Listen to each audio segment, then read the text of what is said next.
Bonjour chers frères et sœurs, c'est votre frère et serviteur Michel Abraham.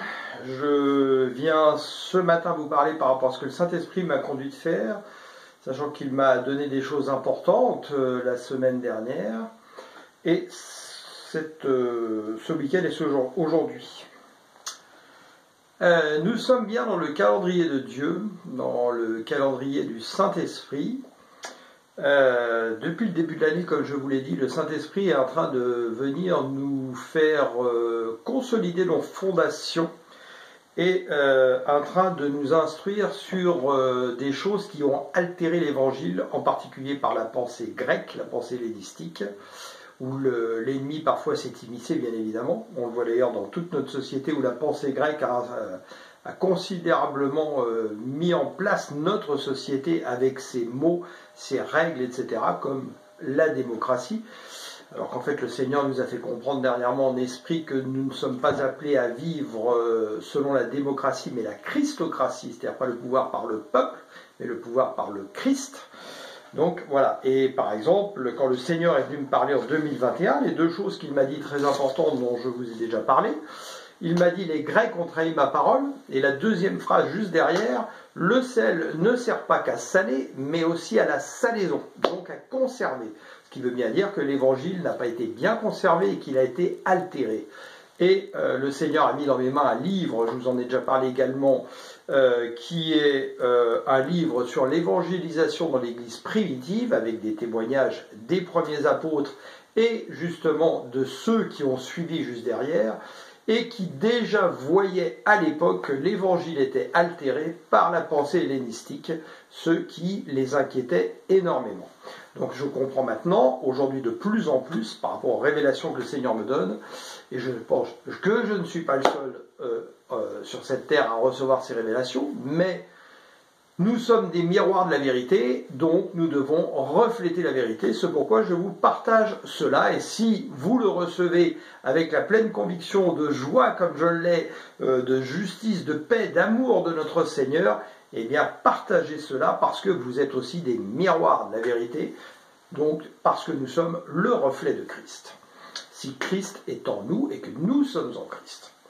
Donc justement, de ce calendrier depuis 4 semaines que j'ai pu voir et participer, je reçois il y a quelques semaines une invitation de notre grand pasteur Charles Talingalo, qui justement instruisait sur le fait que nous devons arrêter avec la Bible déclare, la Bible déclare. La Bible, c'est un témoignage, mais nous devenons, si nous sommes en Christ, et Christ en nous, nous en Christ, nous sommes la parole. Nous devons arriver à cet état de la parole, la pleine stature de Christ.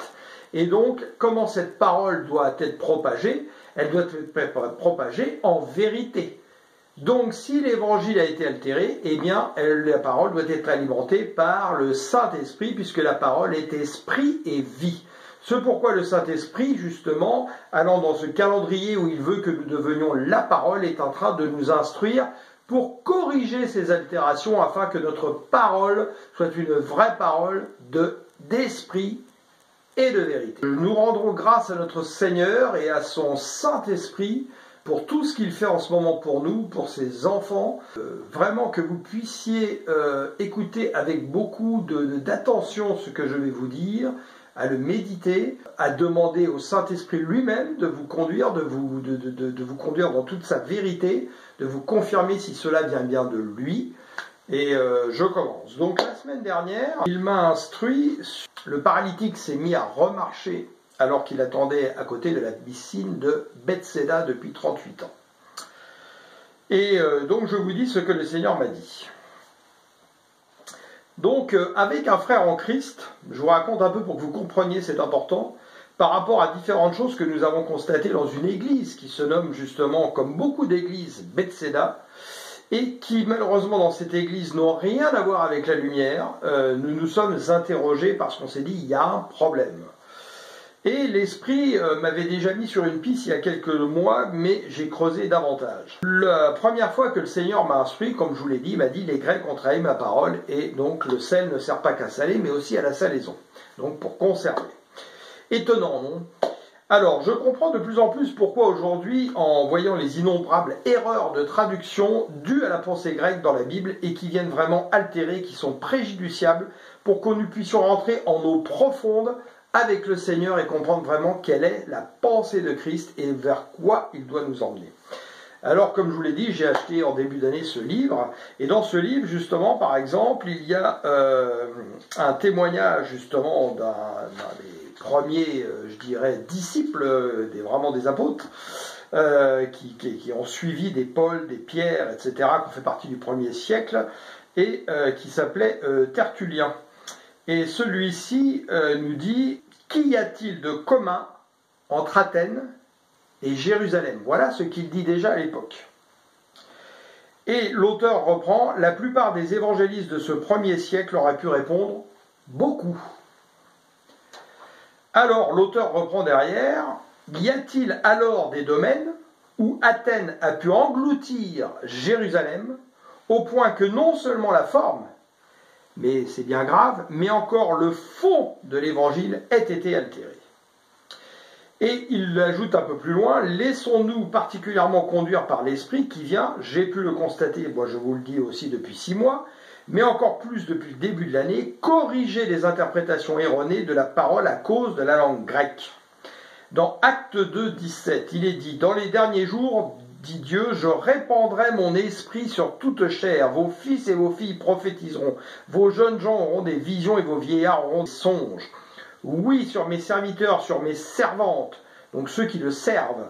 Dans ce jour-là, je répandrai mon esprit et ils prophétiseront. Je ferai paraître des prodiges en haut dans le ciel et des miracles en bas sur la terre. » L'auteur de ce livre ajoute un peu plus loin, « L'esprit est loin d'être la propriété de l'Église, comme voudrait le laisser croire une étude sur le catholicisme primitif. L'esprit est celui qui crée, qui valorise et qui fortifie l'Église avec un grand E. Vous êtes l'Église et l'évangélisation parce que la parole est esprit et vie et elle doit s'engager dans des voies nouvelles conduite par le Saint-Esprit. Ne savez-vous pas que je fais toutes choses nouvelles ? Donc voilà, en fin d'année, justement, lors d'un songe où le Christ était présent, j'ai même reçu ceci, alors que Christ était là dans le songe et qu'il me parlait, il m'a dit « L'ennemi s'est immiscé dans la narration du grec ». Donc depuis, le Saint-Esprit est venu donc me donner par sa grâce des clés pour mieux comprendre en profondeur des versets, des chapitres, et où Jésus venait accomplir des miracles et comprendre le sens profond de ce qui nous est dit. Je vous ai dit sur un autre enseignement, justement, par exemple, cela m'a été révélé par le Saint-Esprit aussi, que comme Jésus, justement, se trouve confronté à la femme adultère qu'on lui amène, on voit qu'il se baisse au sol et qu'il écrit sur le sol, donc il écrit sur la terre. Rappelez-vous que nous sommes issus de la terre, dans la Genèse, et que Dieu nous a formés de la terre et qu'il a soufflé sur nous pour nous donner le souffle de vie. Donc quand il écrit sur la terre, bien c'est sur nous qu'il est en train d'écrire. Et qu'est-ce qu'il écrit ? Ce qu'il est, la grâce. Et c'est pour ça qu'il est dispensateur de la grâce par rapport à la femme adultère et qu'il appelle les gens à être des dispensateurs de la grâce. Et la femme adultère, elle représente quoi dans son principe ? Elle représente Jérusalem, qui a été cette femme adultère, désobéissante à Dieu sans arrêt. Eh bien, pour l'église de Bethséda, il y a beaucoup à apprendre aussi. Dans Jean 5,2, « Or, à Jérusalem, près de la porte des brebis, la porte des brebis. » Est-ce qu'on nous dit ça pour rien, à votre avis ? On y reviendra. Le Seigneur nous dit « Je suis la porte.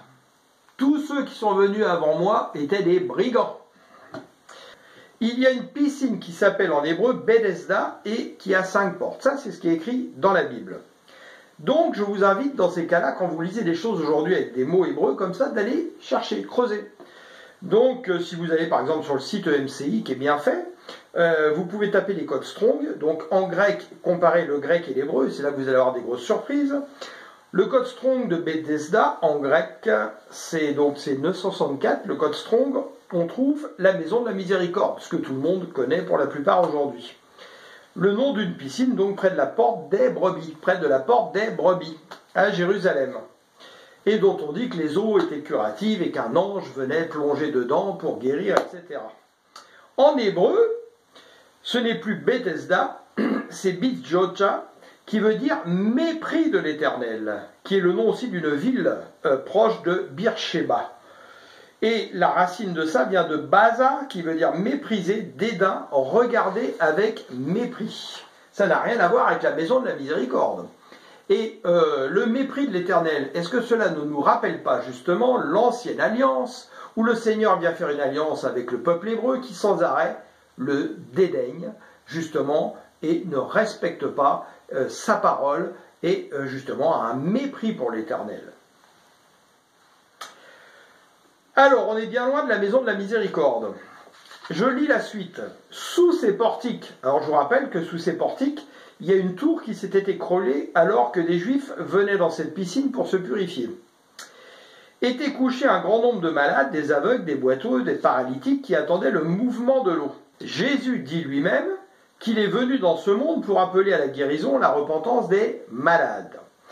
Car un ange, dans l'Ancien Testament, ce sont les anges qui ont apporté la loi à Moïse, descendait de temps en temps dans la piscine et agitait l'eau. Et celui qui descendait le premier, après que l'eau avait été agitée, était guéri, quelle que fût sa maladie.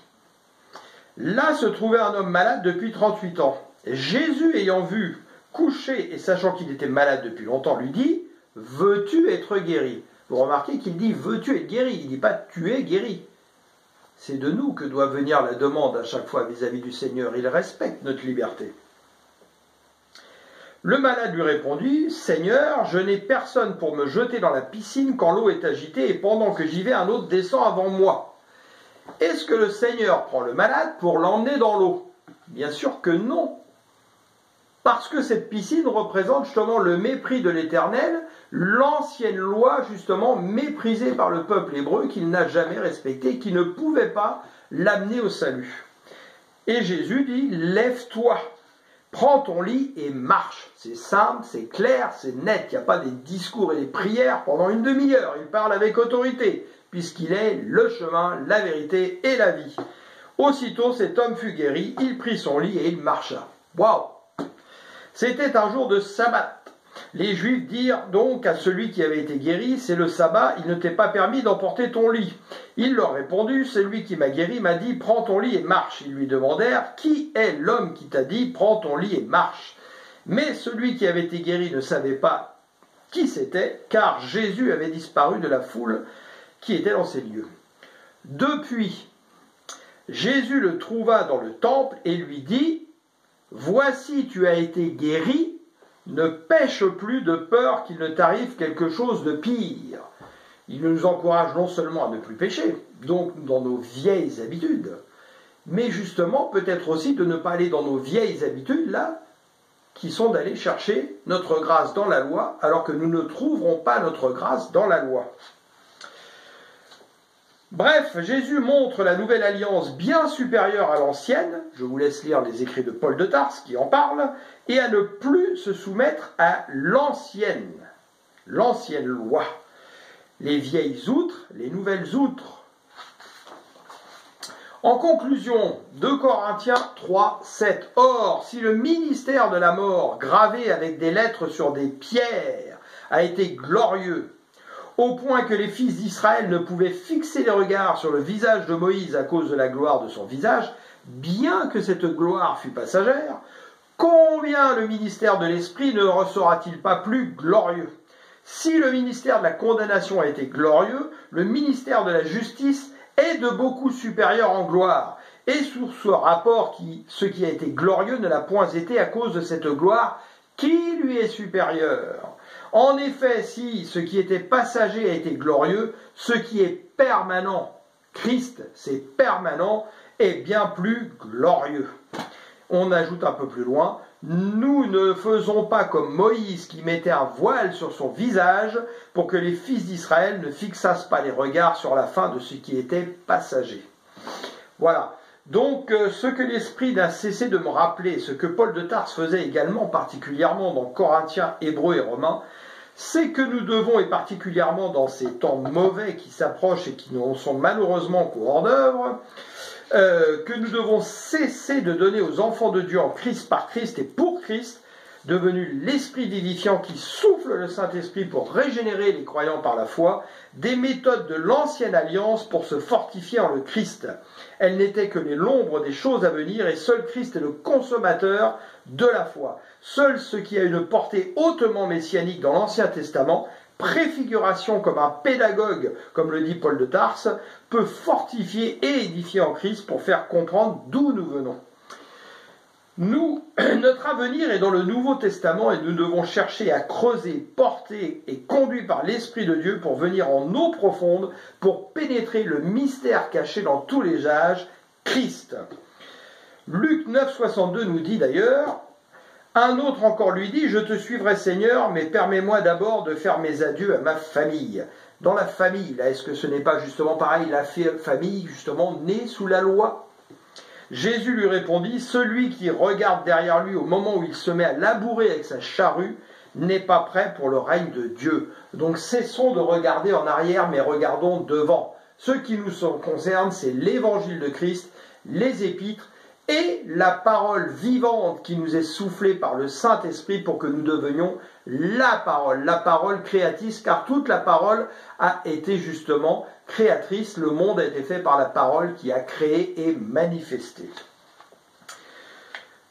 Seigneur, je viens te remercier et te rendre grâce pour tes révélations par ton Saint-Esprit, et je prie qu'afin que tous mes frères et sœurs en Christ, eux, les frères et sœurs du premier-né, toi, Seigneur, puissent se laisser conduire dans ce temps pour pénétrer toujours plus loin ta vérité, ta sagesse dans la connaissance de Dieu notre Père Abba, afin de nous fortifier en toi, toi en nous, nous en toi, nous devenus nous-mêmes la parole vivante, la parole créatrice, pour achever la course avec toi. Amen, alléluia. Je vous incite vraiment à réfléchir sur donc tout cela. Et j'ai un deuxième enseignement que le Seigneur m'a donné quasiment tout de suite après cet enseignement, que j'ai nommé la clé pour recouvrir la vue en Christ, par Christ et pour Christ. Et cette nuit-là, justement, et un autre jour avant, j'avais fait un songe où soudain mes paupières tombaient devant mes yeux et j'avais du mal à les ouvrir. Il m'a fallu de gros efforts pour les ouvrir. Au réveil, le Saint-Esprit m'a conduit à lire Jean 9, puis il m'a conduit en esprit pour en comprendre le sens profond. Et donc je viens vous en parler. Donc dans Jean 9, il est écrit, en partant, Jésus aperçut sur son chemin un homme qui était aveugle de naissance. N'est-ce pas notre cas? Nous sommes tous aveugles de naissance. Nous ne pouvons retrouver la vue que par la nouvelle naissance, par le baptême du Saint-Esprit et le baptême d'eau, mais particulièrement le baptême du Saint-Esprit, qui va petit à petit nous conduire justement pour que nos yeux s'ouvrent pleinement. Et ça ne se fait pas en quelques secondes. C'est une étape de processus, en processus de gloire en gloire. Verset 2, ses disciples lui posèrent alors cette question. Dis-nous, maître, pourquoi cet homme est-il né aveugle? Est-ce à cause de son propre péché ou de celui de ses parents? Jésus répondit, cela n'a pas de rapport avec son péché ni avec celui de ses parents. C'est pour qu'en lui tous puissent voir ce que Dieu est capable de faire. Nous sommes des témoignages vivants de ce que Dieu a fait en nous. Il nous faut accomplir les œuvres de celui qui m'a envoyé tant qu'il fait jour. La nuit vient où plus personne ne pourra travailler. Aussi longtemps que je suis encore dans le monde, je suis la lumière du monde. Et ne nous appelle-t-il pas à devenir la lumière du monde? Alléluia, gloire à toi Seigneur. Après avoir dit cela, Jésus cracha sur terre. Nous sommes issus de la terre. Qu'est-ce qu'il est en train de nous dire? C'est sur nous qu'il est en train de cracher. Et avec sa salive, il fit un peu de boue qu'il appliqua sur les yeux de l'aveugle. C'est sur nos yeux qu'il est en train d'appliquer sa salive par le Saint-Esprit de Dieu. Puis il lui dit, va te laver au réservoir de Siloé. Eh bien là encore, il y a une grave erreur par la traduction grecque. Le mot Siloé en hébreu vient de Siloham. Code Strong 4611, transcription littérale. Cela vient du mot mal halal. Action, conduite, œuvre, manière. Et si on cherche dans mal halal, ce sont des habitudes généralement mauvaises, des œuvres mauvaises, des actes mauvais. L'aveugle qui doit aller se laver à son retour dedans et qui voit, eh bien qu'est-ce qui se passe?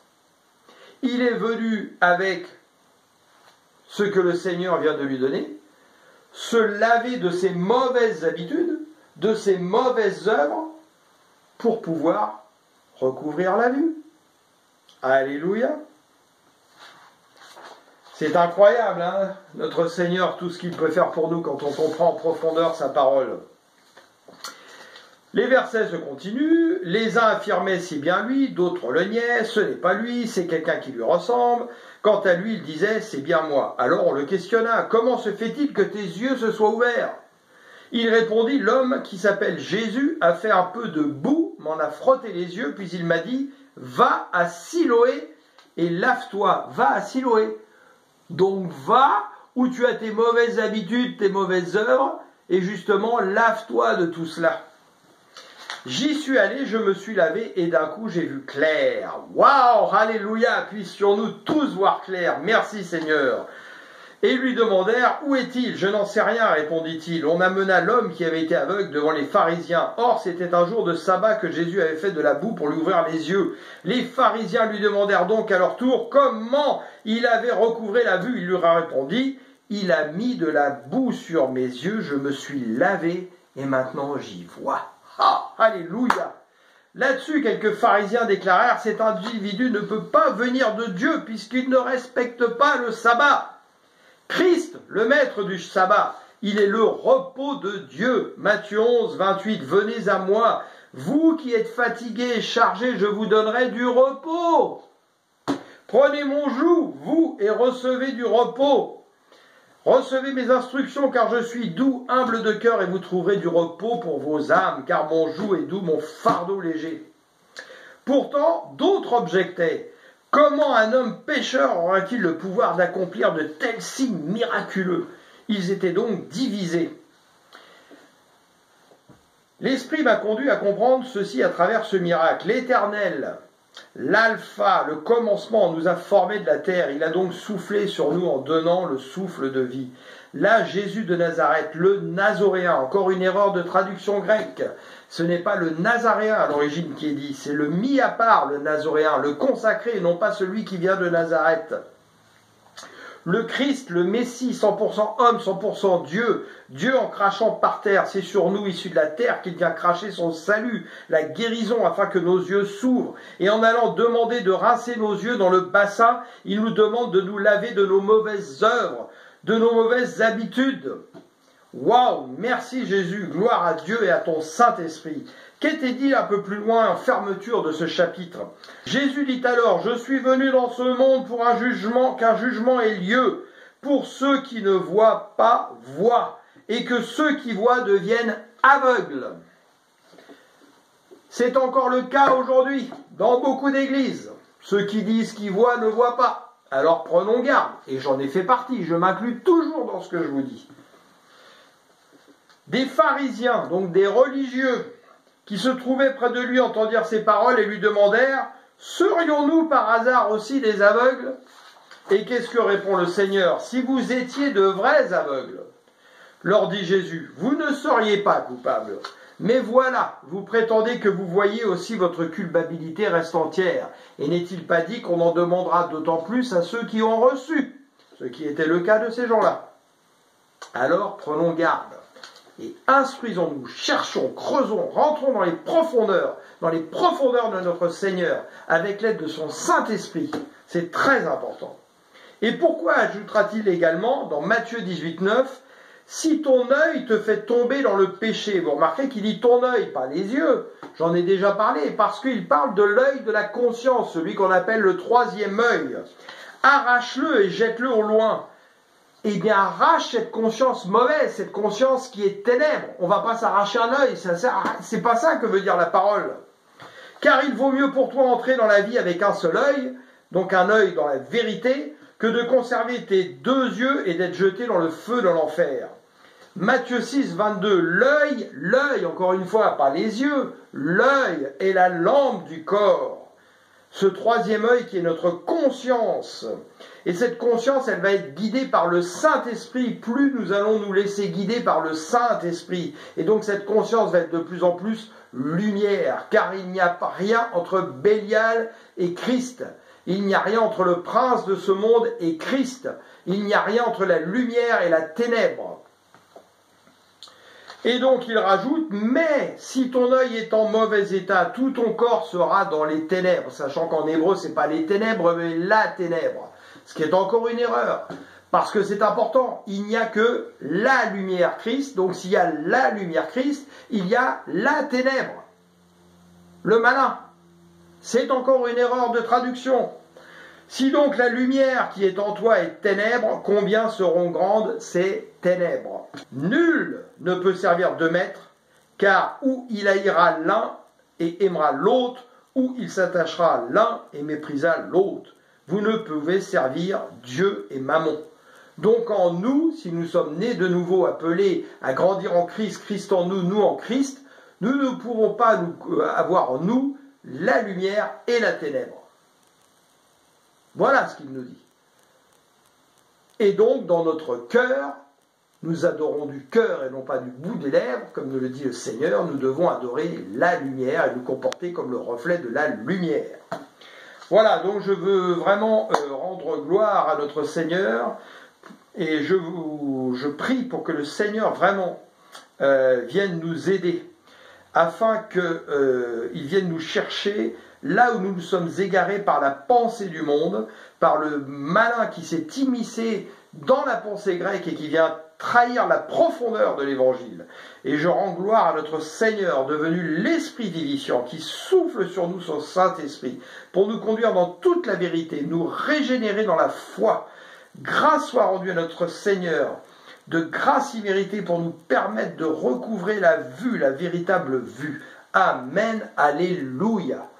Voilà, j'espère que ces enseignements vous serviront et que vous les partagerez surtout parce que vous êtes des miroirs de la vérité. Alors reflétez, un miroir c'est fait pour refléter. Le Seigneur, je vous le rappelle, m'a dit une fois que si nous ne reflétons pas la vérité que nous recevons, nous sommes des miroirs cassés et un miroir cassé devient la ténèbre. Alléluia, soyez bénis, je vous bénis au nom de notre Seigneur l'Éternel. Et que vous soyez complètement arrosés par l'effusion du Saint-Esprit dans ces temps qui s'approchent des temps de la fin, et que le Seigneur prenne les flèches de son carquois par la bouche de ses serviteurs, qu'il les induise de son Saint-Esprit et qu'il tire sur vous pour qu'elle pénètre votre cœur.